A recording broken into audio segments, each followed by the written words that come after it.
ದಶರಥ, ಇಲ್ಲಿಯವರೆಗೆ ಮಕ್ಕಳಿಲ್ಲ ಎನ್ನುವ ಕಾರಣದಿಂದಾಗಿ ನೀನು ಚಿಂತೆಗೊಳಗಾದವನು. ನೀನು ಯೋಗ್ಯರ ಒಂದು ನಿರ್ಣಯದಂತೆ ನೀನು ಯಜ್ಞವನ್ನು ಮಾಡಿದವನು. ಹಾಗೆಯೇ ಯಜ್ಞದಿಂದಲೇ ಎದ್ದು ಬಂದವನು ನಾನಿದ್ದೇನೆ. ಆದರೆ ಈ ನಿನ್ನ ಹವಿಸ್ಸನ್ನು ಕೊಡುವುದು ಯಾರಿಗೆ? ದೇವತೆಗಳಿಗೆ. ದೇವತೆಗಳಿಗೆ ಹವಿಸ್ಸನ್ನು ಕೊಡುವಾಗ ಯಾರಿಗೂ ಕೊಡ್ತೀಯ? ಅಗ್ನಿಯ ಮೂಲಕವಾಗಿ ನೀನು ಹವಿಸ್ಸನ್ನು ಕೊಡುವವನಿದ್ದೀಯ. ಅಗ್ನಿಯ ಮೂಲಕವಾಗಿಯೇ ದೇವತೆಗಳಿಗೆ ಹವಸ್ಸು ಹೋಗುವುದು. ಆದ್ರೆ ಅದೇ ಅಗ್ನಿಯಾಗಿ ನಾನು ಬಂದಿದ್ದೇನೆ. ಆದ್ರೆ ಈ ವಸ್ತು ದೇವತಾ ಅನುಗ್ರಹದಿಂದಲೇ ಸಿಕ್ಕಿದಂತದ್ದು. ಅದನ್ನು ನೀನು ಪಡೆದಿಯಂತಾದ್ರೆ ನಿನಗೆ ಪುತ್ರರು ಲಭಿಸ್ತಾರೆ. ಅಂದರೆ ಇದರಲ್ಲಿ ಎಂತದುಂಟು? ಇದರಲ್ಲಿ ಪಾಯಸ. ಅದನ್ನು ನಿನ್ನ ಮಡದಿಯರು ಸ್ವೀಕರಿಸಿದ್ರು ಅಂತಾದ್ರೆ ನಿಮಗೆ ಮಕ್ಕಳು ಜನಿಸ್ತಾರೆ. ಹೌದಾ? ಸ್ವರ್ಣಮಯದ ಕಲಶವನು ಜನಪಗಿತ್ತವನೊಳಗಿದ ಕಲಶವನು ಜನಪಗಿತ್ತವನೊಳಗಿದ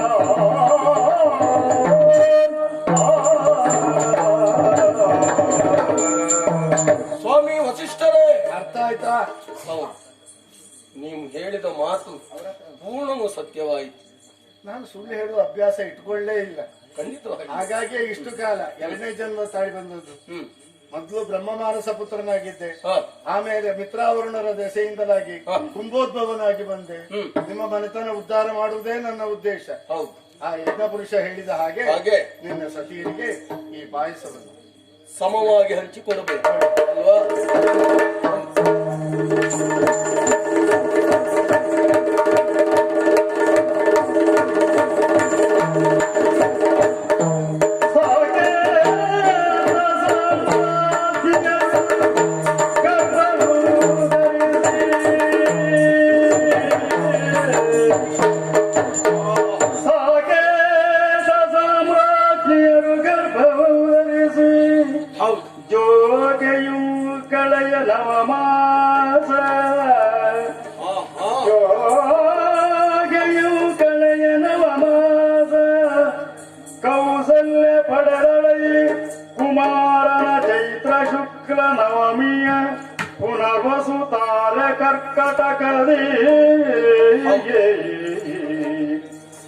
ಕೌಸಲ್ಯ ಪಡೆದಳೈ ಕುಮಾರನ ಚೈತ್ರ ಶುಕ್ಲ ನವಮಿಯ ಪುನರ್ವಸುತಾರ ಕರ್ಕಟಕದಲ್ಲಿ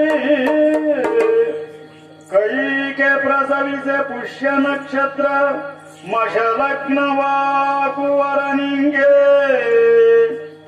ಕೈಗೆ ಪ್ರಸವಿಸೆ ಪುಷ್ಯ ನಕ್ಷತ್ರ ಮಶಲಗ್ನ ಆಗುವರನಿಂಗೆ ಸೌಮಿತ್ರಿ ಆಶ್ಲೇಷ ತಾರಾಗಳೆಯ ಪಾದ ಕರ್ಕಟಕ ಲಗ್ನದಿ ಪಡೆದಳೈ ನಂದನವೀವರ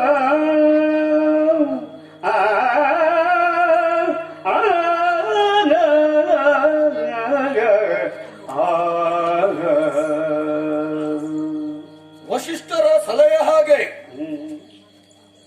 ಯಾಗ ಮಾಡಿದಾಗ ಯಾಗ ಕುಂಡದಿಂದಲೇ ಮೇಲೆ ಬಂದಿರುವಂತ ಅಗ್ನಿದೇವ ನನಗೆ ಪಾಯಸದ ಭಾಂಡವನ್ನು ಕೊಟ್ಟದ್ದು. ಅದನ್ನು ಸಮವಾಗಿ 3 ಸಸ್ಯರಿಗೆ ಹಂಚಿದೆ. ಅದರ ಫಲವಾಗಿಯೇ ನನ್ನ 3 ಮಡದಿಯರು ನವಮಾಸ ತುಂಬಿ ಪ್ರಸವಿಸಿದ್ರು. ಕೌಸಲ್ಯಗೆ ಹುಟ್ಟಿದಂತ ಮಗ ಅದುವೇ ನಕ್ಷತ್ರ ಫಲ.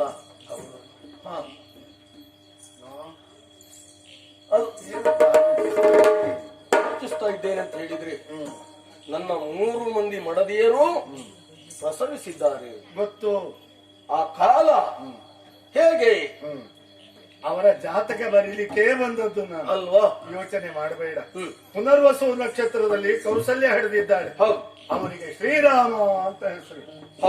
ಮಾತ್ರ ಅಲ್ಲ, ಆಮೇಲೆ ಪುಷ್ಯ ನಕ್ಷತ್ರದಲ್ಲಿ ಕೈಕೆ ಹಿಡಿದಿದ್ದಾಳೆ. ಆ ಮಗನಿಗೆ ಭರತ ಅಂತ ಹೆಸರು. ಸರಿ. ಆಶ್ಲೇಷ ನಕ್ಷತ್ರದಲ್ಲಿ ಸುಮಿತ್ರೆ ಹಡೆದ ಮಕ್ಕಳು. ಲಕ್ಷ್ಮಣ ಮತ್ತು ಶತ್ರುಘ್ನ ಹೌದು. ಹೀಗೆ ನಾಲ್ವರಿಗೆ ನಾಮಕರಣವನ್ನು ಮಾಡು. ಹ್ಮ್. ಮಾತ್ರ ಅಲ್ಲ, ಬಂಗಾರದ ತೊಟ್ಟಿಲಿನಲ್ಲಿಟ್ಟು ಹ. ಆ 4 ಮಕ್ಕಳನ್ನು ತೂಗುವುದರ ಜೊತೆಯಲ್ಲಿ ಮುಂದೆ ಅವರ ಬಾಲಲೀಲೆಯನ್ನು ನೋಡುತ್ತಾ ಆನಂದದಲ್ಲಿ ಕಾಲ ಕಳೆಯಬೇಕು. 1000 ವರ್ಷ ಬಾಳಿ ಬದುಕಿದವ ನೀನು ಕೊನೆ ಕಾಲದಲ್ಲಾದ್ರೂ ಸಂತೋಷವಾಗಿರ್ಬೇಕೇ. ಅದು ಸ್ವಾಮಿ, ಹೌದಲ್ಲ? ನಿಮ್ಮ ಸಲಹೆ ಆಯ್ತು. ದೇವರು ಚೆನ್ನಾಗಿಟ್ಟಿರಲಿ, ನಿಮ್ಮ ಮನೆ ಬಾಳಲಿ ಬೆಳಗಲಿ, ಆ ಮಕ್ಕಳು ಉದ್ಧಾರವಾಗಿ.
ಸ್ವಾಮಿ ವಿಶ್ವಾಮಿತ್ರರೇ, ಶುಭವಾಗಲಿ.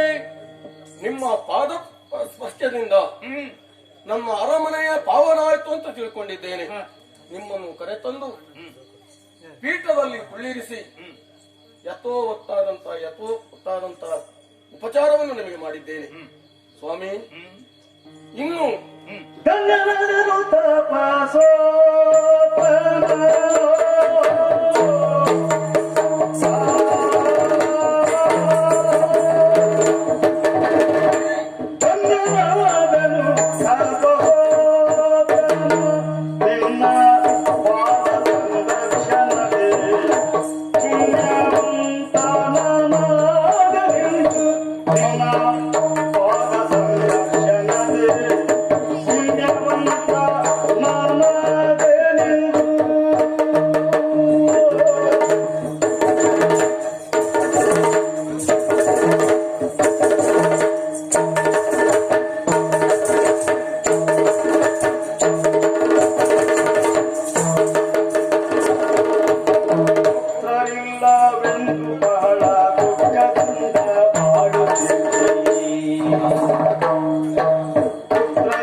ಕೆಲವು ವರ್ಷಗಳ ಹಿಂದೆ ಈ ದಶರಥನ ಮುಖ ನೋಡಿದಾಗ ಮುಖ ಎನ್ನುವುದು ಕಳಹೀನವಾಗಿರ್ತಿತ್ತು. ಆದರೆ ಇಂದ ಹಾಗಲ್ಲ. ನಾನು ಸಂತೋಷದಲ್ಲಿ ದಿನ ಕಳೀತಾ ಇದ್ದೇನೆ. ಇದಕ್ಕೆ ಕಾರಣ ಕೆಲವು ವರ್ಷಗಳು ಉರುಳಿ ಹೋದರು, ಸಂತಾನ ಭಾಗ್ಯ ನನಗಿರ್ಲಿಲ್ಲ.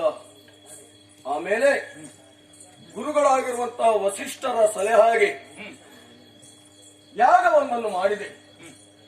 ಆ ಯಜ್ಞದ ಮೂಲಕ ಪಾಯಸದ ಭಾಂಡವನ್ನು ನನ್ನ ಕೈಗೆ ಕೊಟ್ಟು ಇದರಿಂದ ಸಂತಾನವಾಗ್ತದೆ ಎನ್ನುವ ಹಾಗೆ ಅಗ್ನಿದೇವ ಹೇಳಿದ. ಹಾಗೆಯೇ ನಡೆದುಕೊಂಡೆ. ಅದರ ಪರಿಣಾಮವಾಗಿ 3 ಮಂದಿ ಮಡದಿಯರಲ್ಲಿ 4 ಮಕ್ಕಳನ್ನು ನಾನು ಪಡೆದವನಿದ್ದೇನೆ. ಹಿರಿಯವನೇ ಆಗಿರುವ ರಾಮ, ಆಮೇಲೆ ಲಕ್ಷ್ಮಣ, ಇನ್ನು ಶತ್ರುಘ್ನ, ಭರತ, ಹೀಗೆ 4 ಮಕ್ಕಳನ್ನು ನಾನು ಪಡೆದವನಿದ್ದೇನೆ. ಆ ಸಂತೋಷ ನನಗೆ. ಸ್ವಾಮಿ ಇನ್ನು ನಿಮ್ಮ ಕುರಿತಾಗಿ ಹೇಳುವುದಿದ್ರೆ ನೀವೇನು ಸಾಮಾನ್ಯದವರ ಹೇಳಿದ್ದೆ ನಾಗವನ್ನೇ ಸೃಷ್ಟಿಸಿದ್ದ ಲೋಕವಿಮುಕ್ತ ಮಹಿಮಾನಿಯೋ. ನಾಗವನ್ನೇ ಸೃಷ್ಟಿಸಿದ್ದ ಲೋಕವಿಮುಕ್ತ ಮಹಿಮಾನಿಯೋ. ಲೋಕವಿಮುಕ್ತ ಮಹಿಮಾನಿಯೋ. ಸಾಕರಿಸಿ ಬಂದಕ್ಕೆ ನಾಗರವ ಮುಗಿದೆ ಸ್ವಾಮಿ. ಹೌದು ಸ್ವಾಮಿ. ಸಾಕರಿಸಿ ಬಂದಕ್ಕೆ ನಾಗರವ ಮುಗಿದೆ ಸ್ವಾಮಿ. ಸಾಕರಿಸಿ ಬಂದಕ್ಕೆ ನಾಗರವ ಮುಗಿವೆ ಸ್ವಾಮಿ. ಕರವ ಮುಗಿವೆ ಸ್ವಾಮಿ ನಿಮ್ಮ ಕುರಿತಾಗಿ ಹೇಳುವುದಿದ್ರೆ ನೀವೇನು ಸಾಮಾನ್ಯದವರಲ್ಲ. ಒಂದು ಸಂದರ್ಭ ತ್ರಿಶಂಕುವನ್ನು ದೇವಲೋಕಕ್ಕೆ ಕಳಿಸಿದ ಹೊರಟವರು ನೀವು.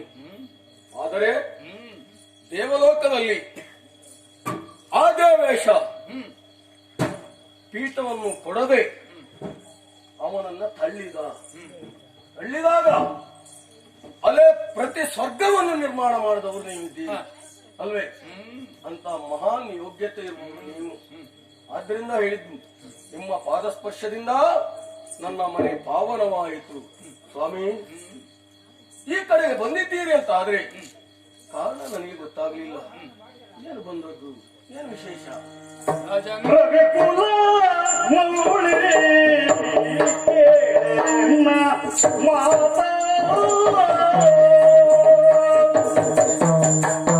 ರವಿಕುಲ ಮೌಳಿ ಕೇಳನ್ನ ಮಾತ ನೀನು ಕೇಳನ್ನ ಮಾತ ವಿವರಿಸುವೆನು ಬಂದ ಪರಿಯ ಪ್ರಖ್ಯಾತ.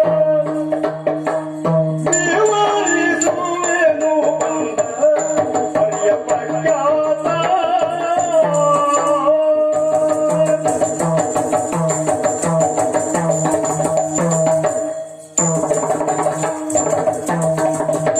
ಅವನಿಂದ ಕೇಳು ಆಶ್ರಮದೊಳಗಿರು. ಹೌದಯ್ಯ ಅವನಿಂದ ಕೇಳು ಸಿದ್ಧಾಶ್ರಮದೊಳಗಿರು. ಅವನ ಕರ್ಮವಾದಾಗ ಸಾಗಿಸುತ್ತಿದೆ. ಅವನ ಕರ್ಮವಾದಾಗ ಸಾಗಿಸುತ್ತಿರುವೆ.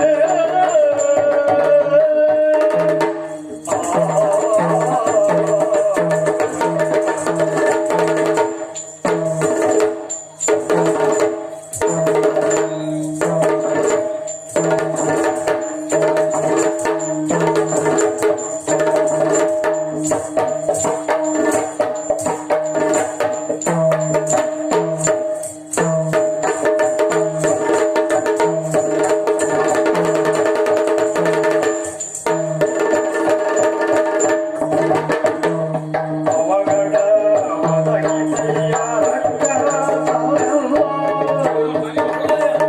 ಅವಗಡ ಒದಗಿಸಿಯ ರಕ್ಕಸಾರಲ್ಲ. ಕಪಿಲು ಎನ್ನ ಜಾಲಯ ಕೆಡೆಸೋ ದಾನಮ್ಮ.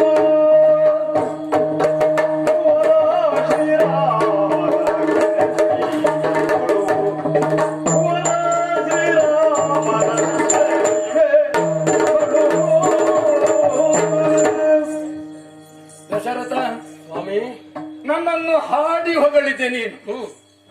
ನೀವು ಸಾಧಾರಣದವರಲ್ಲ ಎಂಬುದಾಗಿ ಮೆಚ್ಚಿದ್ದೇನೆ. ನಿನ್ನ ಆತಿಥ್ಯಕ್ಕೂ ನಾನು ಮೆಚ್ಚಿಕೊಂಡವನೇ. ಆದ್ರೆ ನೀನೇನು ಸಾಧಾರಣನಲ್ಲ. ಅಲ್ಲ, ನಿಮ್ಮ ಕುಲವೇ ಹಾಗೆ. ಮುನುವಿನಿಂದ ಹಿಡಿದು ಮಹಂದಾತ, ಆಮೇಲೆ ಭಗೀರಥ, ಹೀಗೆ ಸಾಗರ ಮತ್ತೆ ಎಷ್ಟು ಜನ ಒಂದೊಂದು ಸಾಧನೆಯನ್ನು ಮಾಡಿದವರು. ಹರಿನಖದಿಂದ ಹುಟ್ಟಿಕೊಂಡ ಗಂಗೆಯನ್ನೇ ಭೂಮಿಗೆ ತಂದವರು ನಿಮ್ಮ ಕುಲದವರು. ಕೇವಲ ಒಂದು ಪಶುವಾಗಿ ತನ್ನ ಜೀವವನ್ನು ಕೊಟ್ಟವರೇ ನಿಮ್ಮ ಕುಲದವರು ಅಲ್ವಾ? ಎಂತೆಂತ ಮಹಾನ್ ವ್ಯಕ್ತಿಗಳಿದ್ದಾರೆ. ಅಲ್ಲ, ನೀನೇನು ಸಾಧಾರಣದವನಲ್ಲ. ದಶ ದಿಕ್ಕುಗಳಿಗೆ ಏಕಕಾಲದಲ್ಲಿ ರಥವನ್ನು ಹಾರಿಸಿದ್ದ ದಶರಥ. ದೇವತೆಗಳಿಗೆಲ್ಲ ಸಹಾಯ ಮಾಡಿದವ ನೀನು. ಅವೇ ಸ್ವಾಮಿ. ಹಾಗೆ ತಿಳಿದುಕೊಂಡು ಬಂದವ ನಾನು.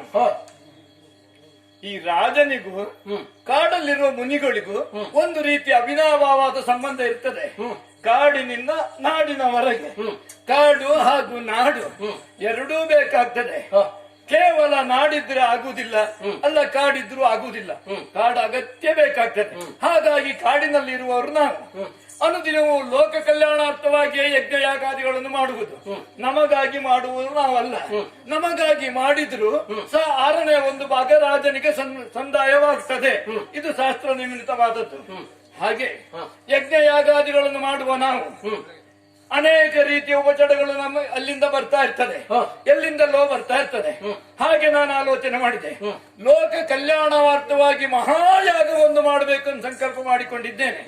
ಹಾಗಾಗಿ ನಿನ್ನಲ್ಲಿ ಬಂದೆ ನಾನು. ಅಂದ್ರೆ ಯಾಗಕ್ಕೆ ಬೇಕಾಗುವ ಪರಿಕರ ಏನಾದ್ರು ನಮ್ಮಿಂದ ಆಗ್ಬೇಕಾ? ಅದರ ಅಗತ್ಯ ಸದ್ಯಕ್ಕೆ ನನಗಿಲ್ಲ. ಅದು ತನ್ನಿಂದ ತಾನಾಗೆ ಬಂದು ಬೀಳ್ತದೆ. ಒಂದು ಮಹಾಯಾಗ ವಿಶ್ವಾಮಿತ್ರರು ಮಾಡ್ತಿದ್ದಾರಂತ ಗೊತ್ತಾದ್ರೆ ಬರುವರ ಸಂಖ್ಯೆ ಹಾಗೆ ಸಾವಿರ ಗಟ್ಟಲೆ ಬರ್ತಾರೆ. ಎಲ್ಲ ಮುನಿಗಳು ಬರ್ತಾರೆ. ಹಾಗಾಗಿ ಎಲ್ಲ ಕಡೆ ರಾಜರು ಅಲ್ಲ, ಕೃಷಿಕರು ಅಲ್ಲ, ನಾನಾ ವರ್ಗದವರು, 4 ವರ್ಣದವರಿಂದಲೂ ಸಹ ನಮಗೆ ಸಹಕಾರ ಬರ್ತದೆ, ನಾಡಿಂದ ಬರ್ತದೆ. ಅದು ಅಗತ್ಯ ನನಗಿಲ್ಲ. ನನಗೀಗ ಅಗತ್ಯ ಇರುವುದು ಹಾಗೆ ಯಾಗದ ಸಂರಕ್ಷಣೆ ಆಗಬೇಕು, ಯಾಗಕ್ಕೆ ಯಾರಿಂದಲೂ ಉಪದ್ರ ಆಗಬಾರದು ಎಂಬುದು ನನ್ನ ವಾದ. ಅದಕ್ಕಾಗಿ ನಾನು ಇಲ್ಲಿಗೆ ಬಂದದ್ದು. ಯಾಗ ಸಂರಕ್ಷಣೆಗಾಗಿ ನೀನು ನಿನ್ನ ಮಗನಾದ ರಾಮನನ್ನು ಕಳಿಸಿಕೊಡು. ಆದ ಯಾಕೆ? ಅಡವಿಯ ಮಧ್ಯ ನೋಡಿಹುದು ನಿಮ್ಮ ಶ್ರಮ,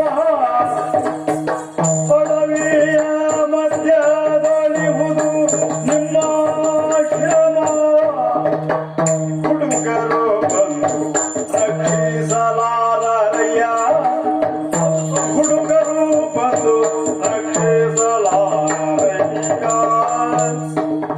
ಕೊಡು ಜಲ್ವರ ಮನ ಅಗಲಿ ನಾನೀರಲಾರೆ.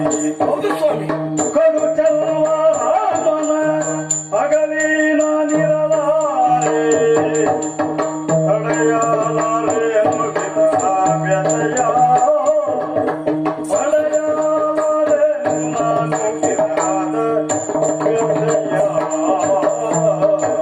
ಸ್ವಾಮಿ ವಿಶ್ವಾಮಿತ್ರರೇ, ನೀವು ಮಾಡುತ್ತಿರುವಂತಹ ಅಗ್ನಿ ಕಾರ್ಯಕ್ಕೆ ಬೇರೆಲ್ಲ ಉಪಟಳ ಆಗ್ತಾ ಇದೆ.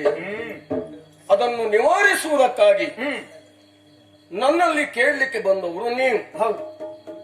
ನಾನು ಮೊದಲೇ ಹೇಳ್ತಾ ಇದ್ದೆ, ನಿಮ್ಮ ಯಾವ ದುಷ್ಟ ಶಕ್ತಿಗಳಿದ್ದಾವೋ ಅವುಗಳನ್ನ ನಿವಾರಿಸುವುದಕ್ಕಾಗಿ ನಾನೇ ನಿಮ್ಮ ಒಳಗೂಡಿ ಬರ್ತೇನೆ. ನಿನ್ನ ಮಗನಾದ ರಾಮನನ್ನು ಕಳಿಸಿಕೊಡು ಅಂತ ಹೇಳುವುದಕ್ಕೆ ಬಂದವ ನಾನು. ಈಗ ನಾನೇ ಬರ್ತೇನೆ ಅಂತ ಹೇಳಿದ್ನಲ್ಲ ನೀನ ಬರ್ತೀಯ ಸ್ವಾಮಿ. ನಿನ್ನ ನಾನು ಬರ್ತೇನೆ ಅಂದಾಗ ನಿಮಗೆ ಕೋಪ ಬರ್ತಾವೆ. ಹಾಗಂತ ರಾಮ ಕೌಸಲ್ಯಲ್ಲಿ ಹುಟ್ಟಿದಂತ ನನ್ನ ಹಿರಿಯ ಮಗ ರಾಮ, ಅವನ ಬಾಲಲೀಲೆಯನ್ನು ಕಾಣುತ್ತಾ ಸಂತೋಷದಲ್ಲಿ ಕಾಲ ಕಳೆಯುತ್ತಾ ಇದ್ದವ ನಾನು. ಯಾಕೋ ಏನೋ ರಾಮನನ್ನು ಆ ಕ್ಷಣವೂ ಆಗಲಿ ನನ್ನಿಂದ ಇರ್ಲಿಕ್ಕಾಗುವುದಿಲ್ಲ. ಹಾಗಾಗಿ ರಾಮನನ್ನ ಹೇಗೆ ಕಳಿಸಿಕೊಡ್ಲಿ ಅಂತ ಆಲೋಚನೆ ಮಾಡ್ತಾ ಇದ್ದೆ. ಏನ್ ಮಾಡಿ ದಶರಥ ನೋಡಿದ ಭೂಪನನ್ನ,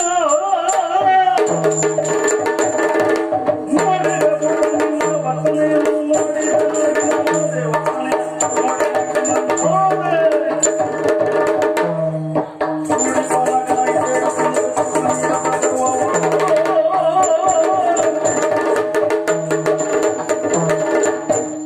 ಮಗನನ್ನು ಕಳಿಸಿಕೊಡು ಎಂದಾಗ ಬಣ್ಣದ ಮಾತುಗಳನ್ನಾಡಿ ಕಳಿಸಿಕೊಡುವುದಕ್ಕೆ ಮುಂದಾಗಿದ್ಯಾ? ಅದಲ್ಲ ನಾನೇ ಬರ್ತೇನೆ ಎಂಬ ಆ ಮಾತನ್ನು ನೀನು ಆಡ್ತಾ ಇದ್ದೀಯಲ್ಲ, ಅಗತ್ಯ ನನಗಿಲ್ಲ. ಶಾಪಾದಪಿ ಶರಾದಪಿ ಗೆಲ್ಲುವುದಕ್ಕೆ ಸಾಧ್ಯತೆ ನನಗುಂಟು. ಯಾಕೆ ನಿನ್ನನ್ನು ನಿನ್ನ ಮಗನನ್ನು ಕಳಿಸಿಕೊಡು ಅಂತ ಹೇಳಿದ್ದು? ಶಾಪ ಕೊಟ್ಟು ವ್ಯರ್ಥವಾದ ನಮ್ಮ ಪುಣ್ಯವನ್ನ ಅಲ್ಲ, ನಾನು ಸಾಧಿಸಿದ ಆ ತಪಸ್ಸಿನ ಫಲವನ್ನ ವ್ಯರ್ಥ ಮಾಡಿಕೊಳ್ಳಬಾರದು. ಹಾಗಾಗಿ ನಿನ್ನ ಮಗನನ್ನೇ ಕಳಿಸಿಕೊಡು ಅಂತ ಹೇಳಿದ್ದು. ನೀನು ಬರ್ತೀಯ.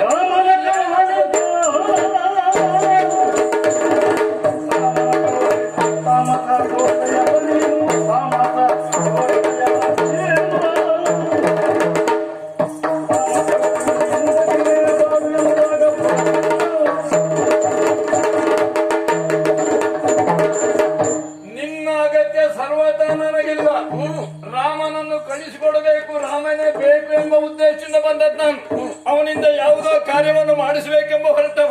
ಅದಲ್ಲದಿದ್ರೆ ಬಿಡು, ನಿನ್ನ ಅಗತ್ಯ ಸರ್ವಾದ ನಾನು ಇಲ್ಲ. ಹೇಗೆ ಮಾಡ್ತೇನೆ ಆ ಸಮಯ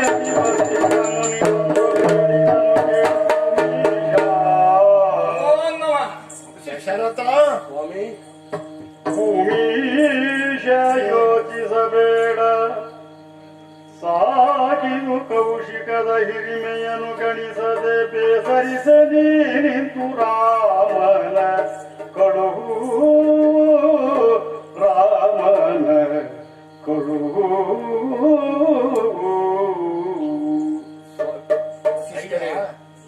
ಈ ವ್ಯಾಮೋಹ, ಆಸೆ, ಆಕಾಂಕ್ಷೆ ಅದಕ್ಕೆಲ್ಲ ಮಿತಿ ಬೇಕು. ಅತಿ ಮುದ್ದು ಗತಿ ಕೆಡಿಸಿತು ಅಂತ ಒಂದು ಮಾತು ಉಂಟು. ರಾಮನ ಬಗ್ಗೆ ಇರುವಂತಹ ಒಂದು ವಾತ್ಸಲ್ಯ, ಮೋಹ ನಿನ್ನ ಬಾಯಿಂದ ಈ ಮಾತನ್ನು ಆಡಿಸಿತು.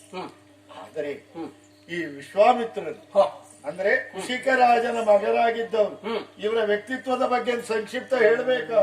ಶಾಸ್ತ್ರ ಮೂಲವೇ ತಿಳಿದು ತಿಳಿದವನೋ,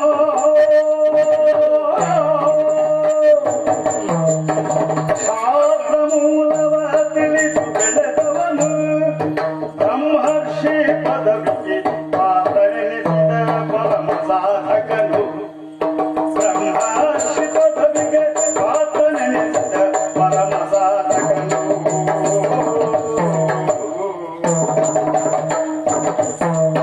ಪಾರ್ಥವೆನಿಸದೆ ರಾಮಚಂದ್ರನ ಕೀರ್ತಿಯೇಳಿಗೆಗೆ ಬಂದು, ಸ್ವಾರ್ಥವೆನಿಸದೆ ರಾಮಚಂದ್ರನ ಕೀರ್ತಿಯೇಳಿಗೆ ಎಂದು ಬಂದಿಹ, ವ್ಯರ್ಥ ಚಿಂತಿತ ಏಕೆ ಭವಿತ ವ್ಯರ್ಥ ಬರೆಯದೆ ದೋಷ ತಡೆದಿಯೇ, ವ್ಯರ್ಥವೆನಿಸದೇಕೆ ಭವಿತ ಸ್ವಾರ್ಥ ಬರೆಯದೆ ದೋಷ ತಿಳಿದಿಯೇ, ಶಾಸ್ತ್ರ ಮೂಲವ ತಿಳಿದು ಬೆಳೆದನು. ದಶರಥ, ಸ್ವಾಮಿ ಕೆಲವು ಸಲ ನಮ್ಮಲ್ಲಿರುವಂತಹ ಆಕಾಂಕ್ಷೆಗಳು ನಮ್ಮನ್ನು ಮೂಢರನ್ನಾಗಿಸಿ ಬಿಡ್ತದೆ. ಅಂದ್ರೆ ಇವರು ಸಾಮಾನ್ಯರು ಅಂತ ಭಾವಿಸಿದೀಯ? ಸಾಮಾನ್ಯರಲ್ಲ. ಕುಶಿಕರಾಜನ ಪುತ್ರ ಕೌಶಿಕ ಎಂಬ ಅಭಿಧಾನದಲ್ಲಿ ನಾಡನ್ನು ಆಳಿದ ಒಬ್ಬ ಕ್ಷಾತ್ರಿಯ.